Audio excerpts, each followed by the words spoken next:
ఈరోజు ఏ షూటింగ్ అని వెళ్ళారు మీరు? ఏం లేదబ్బా, షూటింగ్ కాదు, ఎల్వి ప్రసాద్లో పేకమేడలో ట్రైలర్ రిలీజ్ ఉంది, దానికోసం వెళ్ళాను. రాకేష్ అని కుర్రాడు, మంచి కుర్రాడు, ప్రొడ్యూసరు. మామిళ్ళ అని అతను కూడా మంచి డైరెక్టర్, కుర్రాడు, బాగా తీశారు.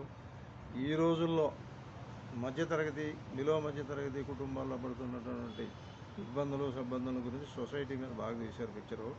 అది బాగా ఆడుద్దనే నమ్మకం ఉంది నాకు. నేను కూడా అందులో చిన్న క్యారెక్టర్ చేశాను, ఒక ఇంటి యజమాని క్యారెక్టరు, హీరోయిన్ కాంబినేషను. బాగా వచ్చింది.